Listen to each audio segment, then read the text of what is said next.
نیت کتنی بھی اچھی ہو، دنیا تمہیں تمہارے دکھاوے سے جانتی ہے، اور دکھاوا کتنا بھی اچھا ہو، اللہ تم کو تمہاری نیت سے جانتا ہے۔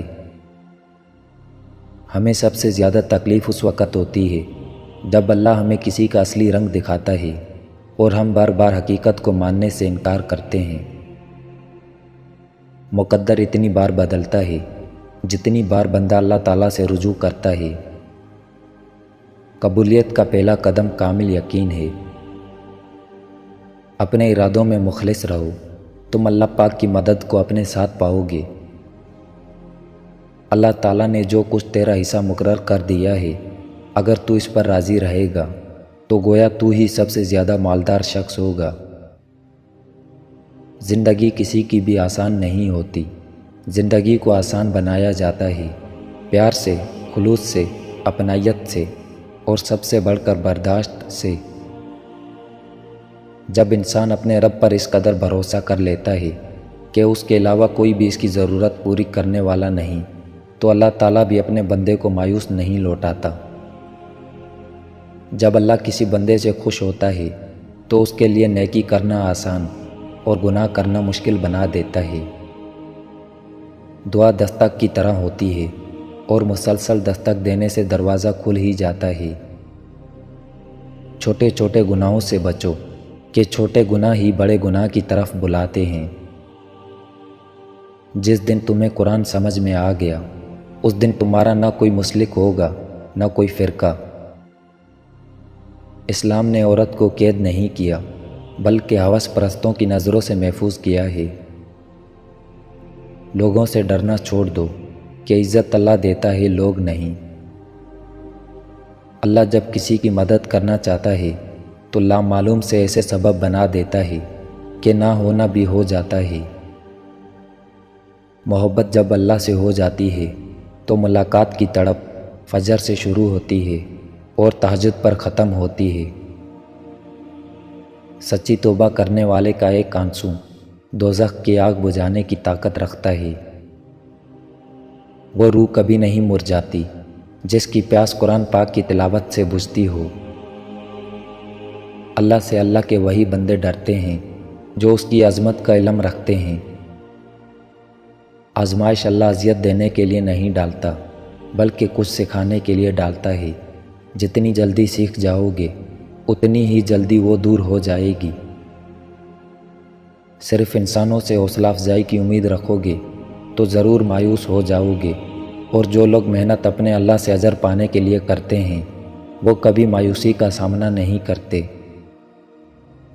ایک وقت آتا ہے کہ نہ کوئی اچھا لگتا ہے، نہ برا، نہ صحیح، نہ غلط، کیونکہ وہ دل سے اتر چکا ہوتا ہے، تو پھر اس سے نہ ہی نفرت ہوتی ہے نہ ہی محبت رہتی ہے۔ وہ عطا کرے تو شکر اس کا، وہ نہ دے تو ملال نہیں۔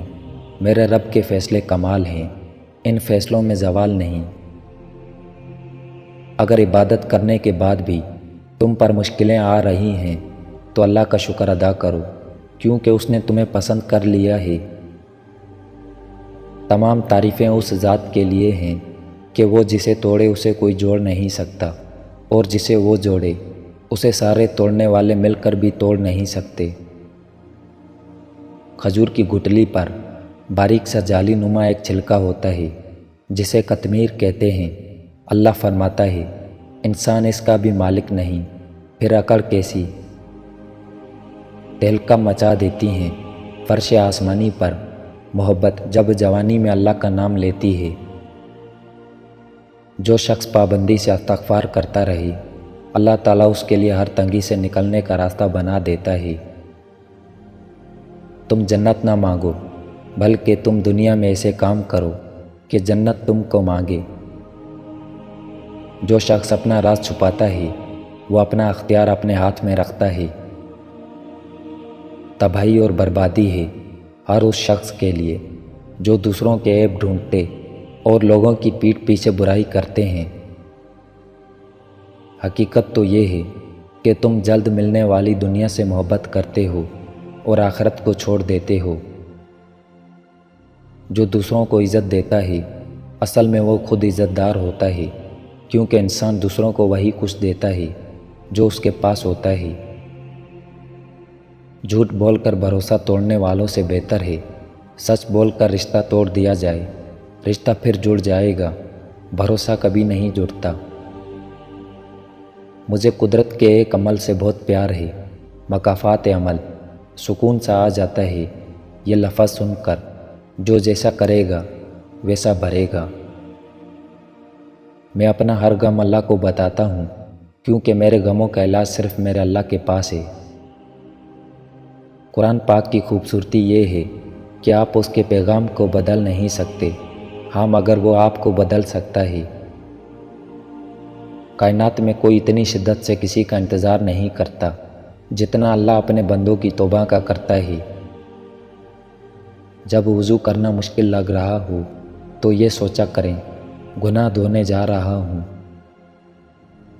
اللہ تعالیٰ کی رحمت کی پہلی نشانی یہ ہے کہ انسان کو اپنے عیب نظر آنا شروع ہو جاتے ہیں۔